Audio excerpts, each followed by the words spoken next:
क्या आप जानते हैं कि फैक्ट्री में गद्दे कैसे बनाए जाते हैं? आखिर कैसे ये बड़े बड़े आरामदायक गद्दे आपके बिस्तर तक आ जाते हैं? जानें आज की इस वीडियो में गद्दे मेकिंग की पूरी प्रोसेस। तो जानने के लिए इस वीडियो को एंड तक ज़रूर देखिएगा। भारत की गद्दा मेकिंग प्रोसेस हाई क्वालिटी वाले कच्चे माल जैसे कि फोम, स्प्रिंग, कपास और टिश्यू के रिलैक्सेशन के साथ शुरू होती है। इसके बाद कटिंग, आकार देने, रजाई बनाने, कवरिंग और बिछाने से होती है।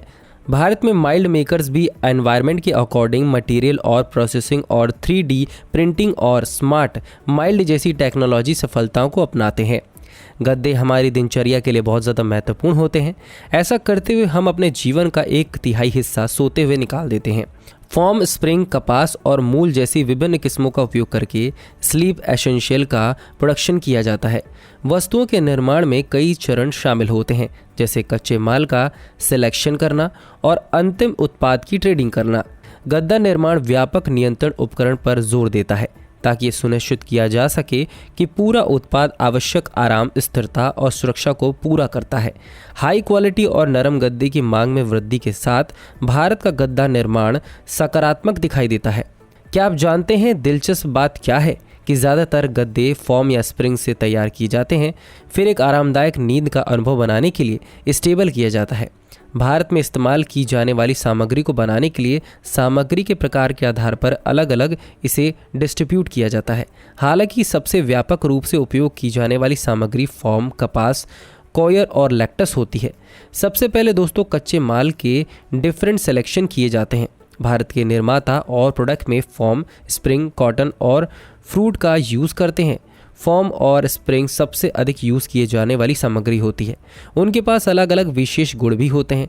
कुछ गद्दों में कपास एक फिलिंग प्रोसेस होती है, जबकि सॉलिड एक स्टफिंग प्रोसेस होता है। यह श्योर करना महत्वपूर्ण है कि यूज़ किए गए कच्चे माल की गुणवत्ता टॉप स्तर पर हो, क्योंकि यह सीधे तौर पर उत्पाद के आराम और स्थिरता को प्रभावित करती है। भारत में गद्दे बनाने के लिए फोम पसंदीदा एक सामग्री मानी जाती है। फोम को बनाने के लिए पहले फोम को काटना और आकार देना पड़ता है। फोम शीट को कंक्रीट के आकार में काटने के लिए कटिंग शीट का उपयोग किया जाता है। एक CNC मशीन फोम को अपनी इच्छित रूप और डिज़ाइन में काट देती है। स्प्रिंग, कोइलिंग और कोटिंग। इन स्प्रिंग को हाई क्वालिटी वाले स्टील के तार से बनाया जाता है, जो मिसाइल के आकार से प्राप्त करने के लिए विशेष रूप से कुंडित होते हैं।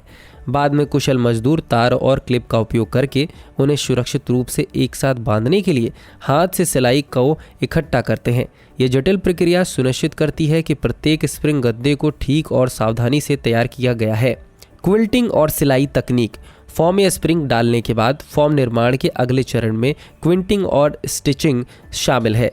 क्विंटिंग की प्रक्रिया में पैडिंग एक और परिणाम होता है, जिसमें आराम और स्थिरता में काफ़ी वृद्धि होती है।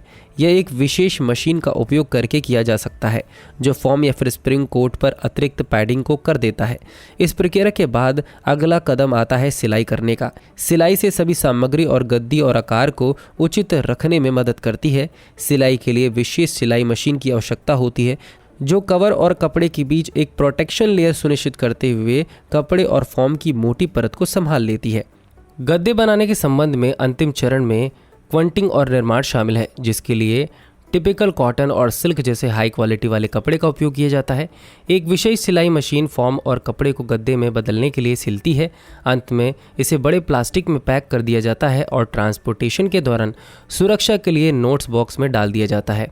पहचान को आसान बनाने के लिए इन बॉक्सेस पर ब्रांड का नाम होता है, मॉडल नंबर होता है और चीज़ों के आकार के बारे में जानकारी होती है और उसके साथ उचित लेबल लगा दिया जाता है। दोस्तों, आपको जानकारी कैसी लगी हमें कमेंट सेक्शन में ज़रूर बताएं। वीडियो को लाइक और शेयर ज़रूर करें और ऐसी ही दिलचस्प जानकारी से जुड़े रहने के लिए हमारे पेज को फॉलो कर लीजिए।